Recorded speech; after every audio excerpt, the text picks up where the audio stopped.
Hi friends मु वेंकट आपको स्वागत करुच्ची मो यूट्यूब चैनल रे। तेज बर्तमान मुझे पहुँच सारी स्वप्न नगरी मुंबई सहर में। तेज आज भिडियो आम जाना मुंबई सहर में केमी आप रहीपर क्यों क्यों जगह को बुली पारे कौन यार बजेट प्लान और कोविड-19 पर मुंबई सहर में कौन रही सिचुएसन यही सब विषय जानवा भिडियो को संपूर्ण शेष पर्यंत देखूँ और ता सहित आम चैनल में जब नुआ अच्छा आम चैनल को सब्सक्राइब निश्चय करूँ और नोटिफिकेशन बेल को प्रेस कर दिंतु। तब डेरी नक चलतु बुली देखा मुंबई सहर। मुंबई जदि आपण ऑटो रे ट्रैवल करेंगे तेबे किलोमीटर प्रति 21 टंका आपन को देबाक पड़िबो। एठी टैक्सी गोटे किलोमीटर को 25 टंका नहीं थाए। जदि केबे आपण मुंबई आसुछंदी बुलिबा पय तेबे आपण लोकल ट्रेन रे बुलिबा को चेष्टा करंतु। कम समय रे बहुत जगह को बुली परिबे एवं कम कॉस्ट रे बुली परिबे। किंतु एठी गोटे प्रॉब्लम एठारे भीड़ अधिक थाए। किंतु मु मुंबई रो प्राय जगह को लोकल ट्रेन ही ट्रैवल करिछि। तेज सांग मैंने बर्तमान मुझे पहुँच सारी ग्लोबल विपश्यना पागोड़ा रे।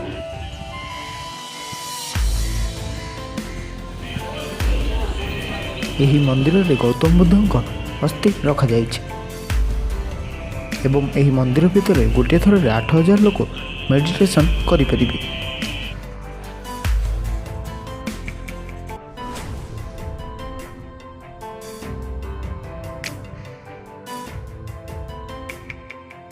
यही मंदिर को जीवाक हेले आपण बोरीवली रेलवे स्टेशन रो गवर्नमेंट बस बा ऑटो साहाय्य गोराई बीच को जीवे।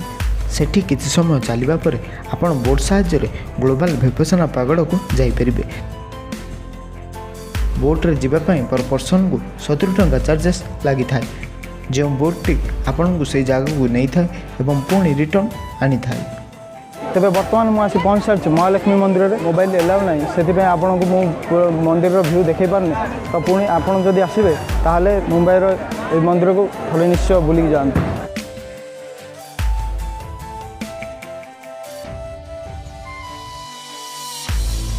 एठी आपण बहुत सारा दुकान आपण को देखा मिलिबो एवं ता पाखरे आपण एई 5 फुटर डोसा मध्य निश्चय ट्राए करंतु।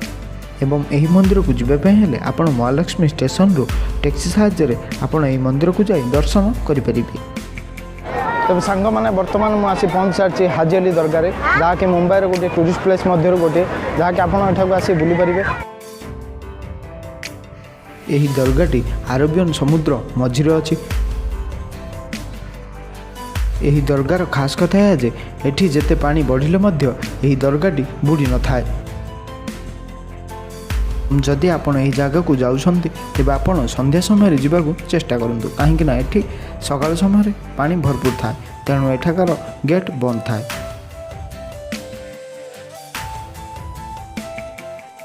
ये है मुंबई रे शान बा गर्व छत्रपति शिवाजी महाराज टर्मिनाल। यही जगहटी आपण केबे ना केबे निश्चय मूवी रे देखिथिबे एवं दिन में किसी एभली देखा जाए किंतु राति रे यार दृश्य किसी अलग जहाँकि आपण देखिपे।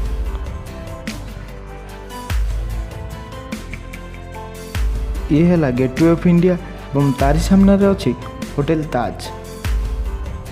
जदि मुंबई केबे आसीछंती जदि गेटवे ऑफ इंडिया एवं ताज होटल को बुली देखी ना तेबे आपण को मुंबई बुलिबा अधूरा रही जाई था एमिति माना जाई था।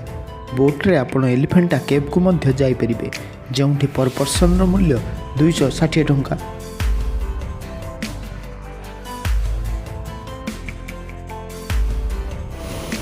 ये है मुंबई रो सबुठ फेमस बीच मेरीन ड्राइव बीच जहाँ को क्वीन ऑफ नेकलेस मध्य कह जाई थाए।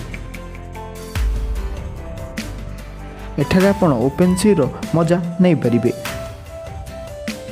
एठाकू आपण इवनिंग समय निजर फैमिली एवं सांग मान सहित ये जगह को जाई बुली आसी परिबे।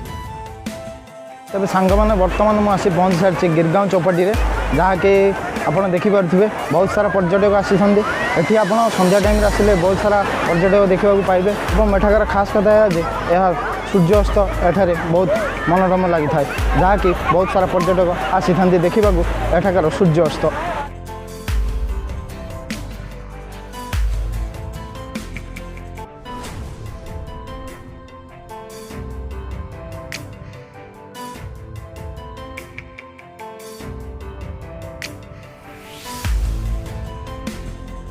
जेहेतु मुंबई रे बहुत जनसंख्या जदि आपण को बस रे जीवार अच्छी तेबे एमिति लाइन करी जीवाक पड़िबो।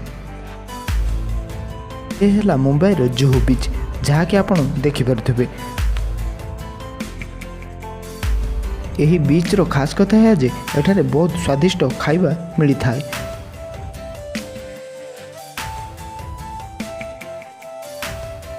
ମୁମ୍ବାଇର ସବୁଠୁ ଫେମସ୍ ନାସ୍ତା ବଡ଼ାପାଓ।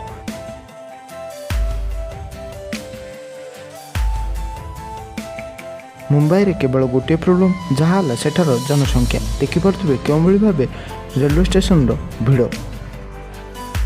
ଯଦି ଆପଣ ମୁମ୍ବାଇରେ 3 ରୁ 4 ଦିନ ହୋଟେଲରେ ରହି ବୁଲିବାକୁ ଚାହୁଁଛନ୍ତି, ତେବେ ଆପଣଙ୍କ ପୁରା କଷ୍ଟ ଆସିବ 7 ରୁ 8 ହଜାର ଟଙ୍କା। ଏହି ଭିଡ଼ିଓରେ ଆମେ ପୁରା ମୁମ୍ବାଇ ବୁଲିପାରିନାହୁଁ। ଯଦି ଆପଣ କମେଣ୍ଟ କରିବେ ତେବେ ଆମେ ପୁରା ମୁମ୍ବାଇ ଦ୍ୱିତୀୟ ପାର୍ଟରେ ଆଣିବୁ।